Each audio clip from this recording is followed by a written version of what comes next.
Good morning friends, నేను మీ సాయి మల్లేష్ని మాట్లాడుతున్నాను. ముందుగా మా ఛానల్ సబ్స్క్రైబ్ చేసి లైక్ చేసి షేర్ చేయండి. అదేవిధంగా ఈరోజు వార్తల్లోని ముఖ్యాంశాలు తెలుసుకుందాం.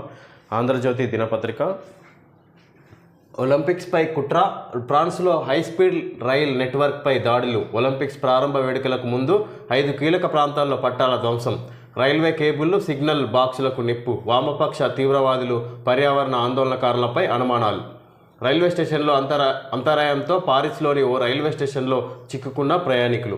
ఇక్కడ ఒలింపిక్స్పై కుట్ర జరుగుతుంది. ఇక్కడ తీవ్రవాదులు ఈ విధంగా కుట్రకు పాల్పడుతున్నారంటగా ఇక్కడ తెలుసుకోవచ్చు. ఇక్కడ ఫ్రాన్స్లో హైస్పీడ్ రైల్ నెట్వర్క్పై దాడులు జరిగినాయంట. ఇక్కడ ఒలింపిక్స్ ప్రారంభ వేడుకలకు ముందు 5 కీలక ప్రాంతాల్లో పట్టాల ధ్వంసం. ఒలింపిక్స్ ప్రారంభ వేడుకలకు ముందు 5 కీలక ప్రాంతాల్లో పట్టాల ధ్వంసమైంది. ఇక్కడ రైల్వే కేబుల్లు, సిగ్నల్ బాక్సులకు నిప్పు, వామపక్ష తీవ్రవాదులు, పర్యావరణ ఆందోళనకారులపై అనుమానాలు. వామపక్ష తీవ్రవాదులు, పర్యావరణ ఆందోళనకారులపై అనుమానాలు ఉన్నాయంట. ఇక్కడ ఒలింపిక్స్ ఆపే ఉద్దేశంపై ఇక్కడ విధంగా కుట్ర జరుగుతుంది అన్నట్టుగా తెలుసుకోవచ్చు. ఇక్కడ దానికి సంబంధించి రైల్వే క్రీడాకారులు పయనిస్తున్న ఇక్కడ 5 కీలక ప్రాంతాల్లో ఇక్కడ పట్టాల ధ్వంసం జరిగినట్టుగా తెలుసుకోవచ్చు. ఇక్కడ ఒలింపిక్స్ సంబంధించి ఇక్కడ ఆటంకాలు కలిగించే దిశగా ఇక్కడ పనులు కార్యక్రమాలు చేపట్టినట్టుగా ఇక్కడ తెలుసుకోవచ్చు. ఇక్కడ తీవ్రవాదులు అదేవిధంగా పర్యావరణ ఆందోళనకారులపై అనుమానాలు ఉన్నాయని తెలుసుకోవచ్చు. దీపావళి తర్వాత స్థానిక ధమాకా, నవంబర్లో నోటిఫికేషన్, డిసెంబర్లో ఎన్నికలు, బీసీలకు రిజర్వేషన్ల పెంపుపై తర్జన భర్జన. ఓటర్ల జాబితా ప్రకారం బీసీ గణనకు సర్కారు నిర్ణయం, ఈసీ నుంచి దానిని తీసుకోనున్న పంచాయతీరాజ్, దాంతో గ్రామాలు, వార్డులు, మండలాల వారి సర్వే, బీసీలకు రిజర్వేషన్లు ఎంత అనే అంశంపై కమిషన్ సిఫారసు. ఇక్కడ దీపావళి తర్వాత స్థానిక సంస్థల ఎన్నికలు జరిగే అవకాశం ఉంది. ఇక్కడ దానికి సంబంధించి సీఎం రేవంత్ రెడ్డి ఆదేశాలు జారీ చేయడం జరిగింది. ఇక్కడ బీసీ రిజర్వేషన్కి సంబంధించి ఇక్కడ త్వరితగతిన నివేదిక సమర్పించాలన్నట్టుగా దానికి సంబంధించిన అధికారులను ఆదేశించినట్టుగా తెలుసుకోవచ్చు సీఎం రేవంత్ రెడ్డి. ఓటర్ల జాబితా, బీసీ గణనకు సర్కారు నిర్ణయం. ఓటర్ల జాబితా ప్రకారం ఇక్కడ బీసీ గణన నిర్ణయించే అవకాశం ఉంది ఇక్కడ సర్కారు అని తెలుసుకోవచ్చు. ఈసీ నుంచి దానిని తీసుకోనున్న పంచాయతీరాజ్ శాఖ, ఎన్నికల కమిషన్ నుంచి బీసీ ఓటర్ల జాబితాను తీసుకొని ఇక్కడ ఓ నిర్ణయానికి వచ్చే అవకాశం ఉంది బీసీ రిజర్వేషన్కి సంబంధించి ఇక్కడ రాష్ట్ర ప్రభుత్వం. దాంతో గ్రామాలు, వార్డులు, మండలాల వారి సర్వే చేపడుతుందంట రాష్ట్ర ప్రభుత్వం. దాని ద్వారా ఇక్కడ బీసీలకు సంబంధించి రిజర్వేషన్ను ఏర్పాటు చేసే అవకాశం ఉంది. బీసీలకు రిజర్వేషన్లు ఎంత అనే అంశంపై కమిషన్ సిఫారసు చేస్తుంది. బీసీలకు రిజర్వేషన్ ఎంత కేటాయించాలనేది దానికి సంబంధించిన కమిషన్ సిఫారసు చేస్తుంది. అంటే ఎంక్వైరీ విచారణ చేపడుతున్నట్టుగా తెలుసుకోవచ్చు బీసీ రిజర్వేషన్కి సంబంధించి స్థానిక సంస్థల ఎన్నికలకు సందర్భంగా. తెలంగాణ విపత్తు స్పందన అగ్నిమాపక సేవల అకాడమీలో శిక్షణ పూర్తి చేసుకున్న ఫైర్ మైన్లకు జ్ఞాపిక అందజేస్తున్న ముఖ్యమంత్రి రేవంత్ రెడ్డి. 90 రోజుల్లో 30,000 ఉద్యోగాలు భర్తీకి పరీక్షలు నిర్వహిస్తాం. నిరసనలు, ఆందోళనలు వద్దు, సీఎం రేవంత్ రెడ్డి. నిరుద్యోగులకు అండగా ఉంటానని హామీ. స్థానిక సంస్థల ఎన్నికలు డిసెంబర్లో జరగనున్నాయా? ఇందుకు నవంబర్లో నోటిఫికేషన్ విడుదల కానుందా? ఈ ప్రశ్నలన్నింటికీ అవును అనే అంటున్నాయి. అత్యంత విశ్వసనీయ వర్గాలు డిసెంబర్లో స్థానిక సంస్థల ఎన్నికలను నిర్వహించేలా ప్రభుత్వం అడుగులు వేస్తుందని, ఈ మేరకు నవంబర్లోనే ఎన్నికల నోటిఫికేషన్ విడుదల కానుందని ఆ వర్గాలు తెలిపాయి. రాష్ట్రంలో సర్పంచుల పదవీకాలం జనవరిలో, ఎంపీటీసీ, జెడ్పీటీసీ పదవీకాలం జూలై మొదటి వారంతో ముగిసింది.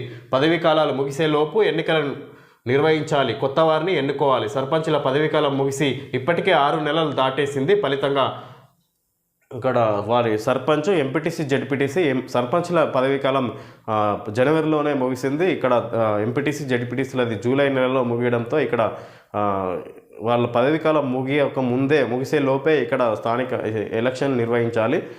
ఇప్పటికీ ఇక్కడ సర్పంచ్ పదవీకాలం ముగిసే 6 నెలలు కావస్తున్న స్థానిక సంస్థ ఎలక్షన్లు నిర్వహించకపోవడంపై ఇక్కడ ప్రభుత్వం కసరత్తు చేస్తుంది. ఇక్కడ దానికి సంబంధించి నవంబర్లో నోటిఫికేషన్ విడుదల చేసి డిసెంబర్లో ఎలక్షన్స్ నిర్వహించే దిశగా ప్రభుత్వం చర్యలు తీసుకుంటుంది అన్నట్టుగా ఇక్కడ తెలుసుకోవచ్చు. ఈ సందర్భంగా ఇక్కడ నిరుద్యోగులకు ఇక్కడ రానున్న 90 రోజుల్లో 30,000 ఉద్యోగాలను భర్తీ చేస్తామని నిరుద్యోగులను ఉద్దేశించి ఇక్కడ సీఎం రేవంత్ రెడ్డి మాట్లాడారు.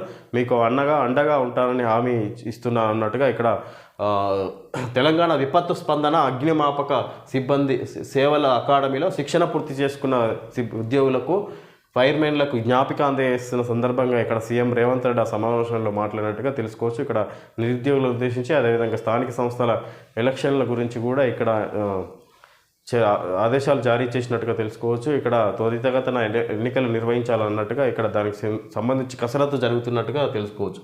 సిద్ధం కాండి, స్థానిక ఎన్నికల ప్రక్రియను వేగవంతం చేయండి, కోటాపై గడువు లేవా, బీసీ కమిషన్ నివేదిక ఇవ్వాలి, అధికారులకు సీఎం నిర్దేశం. ఇక్కడ సిద్ధం కాండి, స్థానిక సంస్థల ఎన్నికలకు ప్రక్రియ వేగవంతం చేయండి అన్నట్టుగా ఇక్కడ అధికారులకు బీసీ రిజర్వేషన్పై బీసీ సంబంధించిన రిజర్వేషన్కు సమగ్ర నివేదిక సమర్పించండి అన్నట్టుగా ఇక్కడ అధికారులను ఆదేశించినట్టుగా సీఎం రేవంత్ రెడ్డి ఇక్కడ అధికారులను ఆదేశించినట్టుగా తెలుసుకోవచ్చు. ఇక్కడ బీసీ రిజర్వేషన్ ఎంతవరకు కేటాయించాలన్నది ఫైనల్ చేయాలన్నట్టుగా ఇక్కడ అధికారులను ఆదేశించినట్టుగా తెలుసుకోవచ్చు. ధరణి సమస్యలకు శాశ్వత పరిష్కారం, పైలట్ ప్రాజెక్టుగా ఓ మండలాన్ని తీసుకోండి, ధరణిపై సమీక్షలో రేవంత్ రెడ్డి. ఇక్కడ ధరణిపై సమీక్షలో రేవంత్ రెడ్డి ఈ విధంగా మాట్లాడారు. ఇక్కడ పైలట్గా ఓ మండలాన్ని ఎంపిక చేసుకొని ఇక్కడ ఆ మండలంలో వర్క్ చేయండి, ధరణిపై ఏ మేరకు ధరణి సమస్యలకు శాశ్వత పరిష్కారం దిశగా పనిచేయాలన్నట్టుగా ఒక మండలాన్ని ఎంపిక చేసుకొని ఆ మండలంపై ధరణికి సంబంధించి ఇక్కడ పనిచేయాలన్నట్టుగా ఇక్కడ సర్వే చేసి ఇక్కడ ధరణిలో ఉన్న సమస్యలను శాశ్వత పరిష్కారం దిశగా పనిచేయాలన్నట్టుగా ఇక్కడ సీఎం రేవంత్ రెడ్డి అధికారులను ఆదేశించినట్టుగా తెలుసుకోవచ్చు. ఎల్ఆర్ఎస్ పరిశీలనకు జిల్లాకో బృందం, మొత్తం 33 బృందాల ఏర్పాటు, అధికారులకు డిప్యూటీ సీఎం బట్టి విక్రమార్క ఆదేశాలు, కొత్త దరఖాస్తులకు ఛాన్స్. ఎల్ఆర్ఎస్ పరిశీలనకు జిల్లాకో బృందం, మొత్తం 33 బృందాల ఏర్పాటు, అధికారులకు డిప్యూటీ సీఎం బట్టి విక్రమార్క ఆదేశాలు, కొత్త దరఖాస్తులకు ఛాన్స్. ఇక్కడ ఎల్ఆర్ఎస్ పరిశీలనకు కొత్త జిల్లాకో బృందం ఏర్పాటు చేసి ఎల్ఆర్ఎస్కు సంబంధించి ఇక్కడ పరిశీలన చేపడుతుంది. మొత్తం 33 బృందాల ఏర్పాటు, 33 జిల్లాకో బృందం 33 జిల్లాలకు 33 మందిని ఏర్పాటు చేసినట్టుగా బృందాలను ఏర్పాటు చేసినట్టు తెలుసుకోవచ్చు. అధికారులకు డిప్యూటీ సీఎం ఈ విధంగా ఆదేశాలు జారీ చేసారు బట్టి విక్రమార్క. కొత్త దరఖాస్తులకు కూడా అవకాశం ఇచ్చే ఉంది ఎల్ఆర్ఎస్కు సంబంధించి అని తెలుసుకోవచ్చు. నేడే నీతి ఆయోగ్ భేటీ, పాకిస్తాన్ వికసిత్ భారత్ లక్ష్యాన్ని సాధించడంపై చర్చలు, సమావేశాన్ని బహిష్కరించాలని ఇండియా కూటమి సీఎంల నిర్ణయం, హాజరు కాబోనని ఇప్పటికే ప్రకటించిన ముఖ్యమంత్రి రేవంత్ రెడ్డి భేటీకి హాజరై బెంగాల్ విభజన ప్రతిపాదనపై నిలదీస్తానని మమత వెల్లడి, నీతి ఆయోగ్ను రద్దు చేసి ప్రణాళిక సంఘాన్ని పునరుద్ధరించాలని డిమాండ్, పాల్గొననున్న ఏపీ సీఎం చంద్రబాబు, హేమంత్ సోరెన్ హాజరుపై అనిశ్చితి. నేడే నీతి ఆయోగ్ భేటీ, వికసిత భారత్ లక్ష్యాన్ని సాధించడంపై చర్చలు, సమావేశాన్ని బహిష్కరించాలని ఇండియా కూటమి సీఎంల నిర్ణయం, హాజరు కాబోనని ఇప్పటికే ప్రకటించిన ముఖ్యమంత్రి రేవంత్ రెడ్డి భేటీకి హాజరై బెంగాల్ విభజన ప్రతిపాదనపై నిలదీస్తానని మమత వెల్లడి, నీతి ఆయోగ్ను రద్దు చేసి ప్రణాళిక సంఘాన్ని పునరుద్ధరించాలని డిమాండ్, పాల్గొననున్న ఏపీ సీఎం చంద్రబాబు, హేమంత్ సోరెన్ హాజరుపై అనిశ్చితి. ఇక్కడ నేడే నీతి ఆయోగ్ సమావేశం పార్లమెంట్లో ఇక్కడ నరేంద్ర మోడీ అధ్యక్షతన ఇక్కడ నీతి ఆయోగ్ సంబంధించి ఇక్కడ ఈరోజు భేటీ జరగనుంది. ఇక్కడ సంబంధించి ఇక్కడ వివిధ పార్లమెంటుకు సంబంధించి ఎంపీలందరూ హాజరయ్యే అవకాశం ఉంది. హాజరవనుండగా ఇక్కడ ఏదైతే ఇండియా కూటమికి సంబంధించి ఇక్కడ ఈ నీతి ఆయోగ్ను పూర్తిగా బహిష్కరించాలని నిర్ణయానికి వచ్చారు. ఇక్కడ ఈరోజు ఇండియా కూటమికి సంబంధించి కాంగ్రెస్ మిత్రపక్షాలు ఎవరు కూడా ఎంపీలు హాజరు కావద్దని ఒక నిర్ణయానికి వచ్చినట్టుగా తెలుసుకోవచ్చు. ఎందుకంటే ఇక్కడ బడ్జెట్ సంబంధించి ఇక్కడ మిత్రపక్షాల రాష్ట్రాలకే వాళ్ళ అనుగుణంగా బీజేపీ తయారు చేసి పెట్టింది, వాళ్ళకే బెనిఫిట్ ఉపయోగపడేలా ఉంది. కాంగ్రెస్ సంబంధించిన రాష్ట్రాలలో కాంగ్రెస్ ప్రభుత్వం ఉన్న రాష్ట్రాల్లో పూర్తిగా ఏ విధంగా ఉపయోగపడే బడ్జెట్గా లేదన్నట్టుగా ఇక్కడ ఎంపీలు నిరసన వ్యక్తం చేస్తున్నట్టుగా తెలుసుకోవచ్చు. ఇక్కడ ఈరోజు నీతి ఆయోగ్ సమావేశాన్ని పూర్తిగా బహిష్కరిస్తున్నట్టుగా ఇక్కడ నిర్ణయానికి వచ్చినట్టు తెలుసుకోవచ్చు. ఇదైతే ఇక్కడ ఈ సమావేశానికి పశ్చిమ బెంగాల్ సీఎం మమత హాజరై ఇక్కడ దానికి సంబంధించి ఇక్కడ బెంగాల్ విభజన ప్రతిపాదనపై ఆమె ప్రశ్నించే అవకాశం ఉన్నట్టుగా ఆమె చెప్పుకొచ్చినట్టుగా తెలుసుకోవచ్చు. దీనిపై పాల్గొననున్న ఏపీ సీఎం చంద్రబాబు, హేమంత్ సోరెన్ హాజరుపై ఇక్కడ చంద్రబాబు పాల్గొన్నట్టుగా తెలుసుకోవచ్చు. ఇక్కడ హేమంత్ సోరెన్ మాత్రం ఇక్కడ హాజరుపై అనిశ్చితి ఏర్పడింది. ప్రధాని నరేంద్ర మోడీ అధ్యక్షతన నీతి ఆయోగ్ 9వ గవర్నింగ్ కౌన్సిల్ సమావేశం శనివారం జరగనుంది. 2047 నాటికి భారత్ను అభివృద్ధి చెందిన దేశంగా తీర్చిదిద్దడానికి తీసుకోవాల్సిన చర్యలపై ఈ భేటీలో చర్చించనున్నారు. ఈ మేరకు వికసిత భారత్ 2047 పేరుతో నీతి ఆయోగ్ ఇప్పటికే ఒక ఆధార పత్రాన్ని రూపొందించింది. ఈ లక్ష్యాన్ని ఛేదించేందుకు కేంద్ర రాష్ట్రాల మధ్య సమన్వయం, ప్రజల భాగస్వామ్యం, ప్రభుత్వ సంక్షేమం. ఇక్కడ ప్రధాని నరేంద్ర మోడీ అధ్యక్షతన నీతి ఆయోగ్ 9వ గవర్నింగ్ కౌన్సిల్ సమావేశం శనివారం జరగనుంది. 2047 నాటికి భారత్ను అభివృద్ధి చెందిన దేశంగా తీర్చిదిద్దడానికి తీసుకోవాల్సిన చర్యలపై ఈ భేటీలో చర్చించనున్నారు. ఈ మేరకు వికసిత భారత్ 2047 పేరుతో నీతి ఆయోగ్ ఇప్పటికే ఒక ఆధార పత్రాన్ని రూపొందించింది. ఈ లక్ష్యాన్ని సాధించేందుకు కేంద్ర రాష్ట్రాల మధ్య సమన్వయం, ప్రజల భాగస్వామ్యం, ప్రభుత్వ సంక్షేమం. ఇక్కడ 2047 కల్లా దేశం అభివృద్ధి చెందడానికి ఏ విధమైన కార్యాచరణకు దిశగా పనిచేయాలన్నట్టుగా ఇక్కడ నిర్ణయాలు కార్యాచరణ ఏర్పాటు చేయబోతున్నారు. ఇక్కడ సమావేశంలో చర్చించే అవకాశం ఉన్నది. దానికి సంబంధించి కేంద్ర రాష్ట్ర ప్రభుత్వాల మధ్య సమన్వయం, సంక్షేమం, అభివృద్ధి దిశగా ఇక్కడ ప్రజల భాగస్వామ్యం, ప్రభుత్వ సంక్షేమం దిశగా ఇక్కడ చర్చించబోతున్నారు. ఇక్కడ కేంద్ర రాష్ట్రాల మధ్య సమన్వయం ఉండాలన్నట్టుగా ఇక్కడ ఈ సమావేశంలో చర్చించుకోబోతున్నారు వివిధ అంశాలపై. దానికి సంబంధించి ఇక్కడ ఇండియా కూటమికి సంబంధించిన రాష్ట్రాల సీఎంలు, ఎంపీలు కూడా హాజరు అయ్యే అవకాశం లేనట్టుగా తెలుసుకోవచ్చు. ఇక్కడ నీతి ఆయోగ్ సమావేశంలో పాకిస్తాన్ ఆట కట్టిస్తాం, గతం నుంచి అది ఏమి నేర్చుకోలేదు, దాయాది ఉగ్ర కుట్రలు అణిచివేస్తాం, ఆర్మీలో గొప్ప సంస్కరణ, అగ్నిపథ్, యుద్ధ సన్నద్ధత పెరిగింది మోడీ, కార్గిల్ విజయ దివస్కు 25 ఏళ్లు, ద్రాస్లో సైనికులతో గడిపిన ప్రధాని, ఆర్మీ మీద రుద్దిన స్కీమ్ అగ్నిపథ్, కార్గిల్ పైన రాజకీయాల కాంగ్రెస్.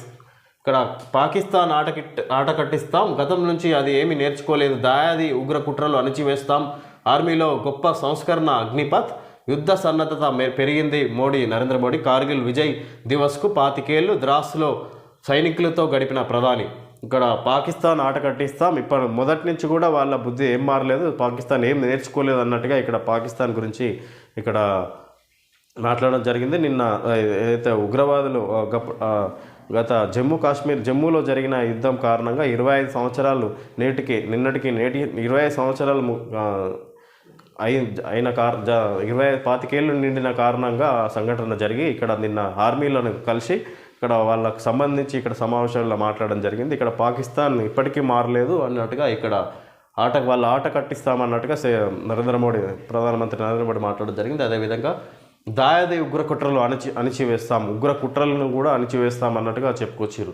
ఇక్కడ ఆర్మీలో గొప్ప సంస్కరణ, అగ్నిపథ్, ఆర్మీలో గొప్ప సంస్కరణ, ఆర్మీలో అగ్నిపథ్ అనేది గొప్ప సంస్కరణ అన్నట్టుగా చెప్పుకొచ్చారు ఇక్కడ నరేంద్ర మోడీ. యుద్ధ సన్నద్ధత పెరిగింది నరేంద్ర మోడీ. ఈ విధంగా కార్గిల్ విజయ్ దివస్కు 25 ఏళ్ళు నిండిన సందర్భంగా ద్రాస్లో సైనికులతో గడిపిన ప్రధానమంత్రి. ద్రాస్ అనే ప్రాంతంలో సైనికులతో నిన్న రోజంతా గడిపినట్టుగా తెలుసుకోవచ్చు నరేంద్ర మోడీ. ఆర్మీ మీద రుద్దిన స్కీమ్ అగ్నిపథ్, ఆర్మీ మీద అక్రమంగా రుద్దిన పథకం ఇది అగ్నిపథ్ అనేది ఇక్కడ కాంగ్రెస్ విమర్శిస్తుంది. అగ్నిపథ్ పథకాన్ని ఇక్కడ కార్గిల్ పైన రాజకీయాల అన్నట్టుగా కాంగ్రెస్ చెప్పుకొస్తుంది. 2 వరకు గడువు, కన్నెపల్లి పంప్ హౌస్ నుంచి కాళేశ్వరం నీటిని ఎత్తిపోయాలి, లేదంటే 50,000 మంది రైతులతో కదిలి మోటార్లు రన్ చేస్తాం, రాష్ట్ర ప్రభుత్వానికి బీఆర్ఎస్ నేత కేటీఆర్ హెచ్చరిక. పార్టీ ఎమ్మెల్యేలు, ఎమ్మెల్సీలు నేతలతో కన్నెపల్లి మేడిగడ్డ సందర్శన. కాళేశ్వరం ప్రాజెక్టులోని కన్నెపల్లి పంప్ హౌస్ నుంచి నీటిని ఎత్తిపోసి గోదావరి ఎగువన ఉన్న రిజర్వాయర్లను నింపాలని బీఆర్ఎస్ వర్కింగ్ ప్రెసిడెంట్, మాజీ మంత్రి కేటీఆర్ ప్రభుత్వాన్ని డిమాండ్ చేశారు. రాజకీయ కక్షలకు రైతులను ఆగం చేయొద్దని కోరారు. పార్టీ ఎమ్మెల్యేలు, ఎమ్మెల్సీలు నేతలతో ఇక్కడ మేడిగడ్డ వద్ద గోదావరిని పరిశీలిస్తున్న కేటీఆర్ తదితరులు. ఇక్కడ నిన్న కేటీఆర్ ఇక్కడ మేడిగడ్డ కాళేశ్వరం ప్రాజెక్టును సందర్శించినట్టుగా తెలుసుకోవచ్చు. ఇక్కడ మేడిగడ్డకు సంబంధించి ఇక్కడ నీటిని ఎత్తిపోయాలన్నట్టుగా, గోదావరికి ఎత్తిపోయాలి అన్నట్టుగా ఈయన చెప్పుకొచ్చారు. ఇక్కడ అయితే కన్నెపల్లి పంప్ హౌస్ నుంచి కాళేశ్వరం నీటిని ఎత్తిపోయాలన్నట్టుగా, ఇక్కడ లేదంటే ఆయన 50,000 మంది రైతులతో కలిసి ఇక్కడ ఆగస్టు 2 వరకు గడువు తేదీ ఇచ్చిండు.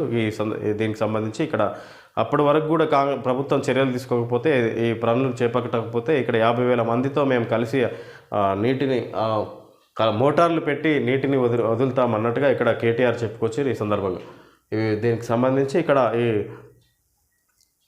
వివిధ మంత్రులు ఇక్కడ మాజీ మంత్రులు, ఎమ్మెల్యేలతో కలిసి ఇక్కడ సందర్శించినట్టుగా తెలుసుకోవచ్చు కేటీఆర్.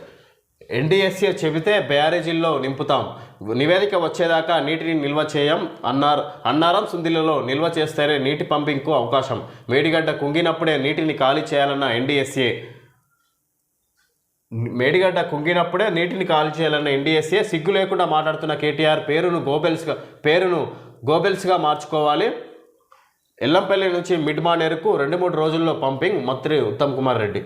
ఇక్కడ ఎన్డీఎస్ఏ చెబితే బ్యారేజీల్లో నింపుతాం. ఇప్పుడు ఇంతకుముందుకు ఎన్డీఎస్ఏ అధికారులు చెప్పిన దాన్నే మేము ఫాలో అవుతున్నాము, వాళ్ళు చెప్తేనే ఇట్లా ఆపినాం అన్నట్టుగా ఇక్కడ ఉత్తమ్ కుమార్ రెడ్డి మాట్లాడుతున్నారు. ఇక్కడ అది కూడా తెలియకుండా మాట్లాడుతున్నారు, సిగ్గు లేకుండా మాట్లాడుతున్నారు కేటీఆర్.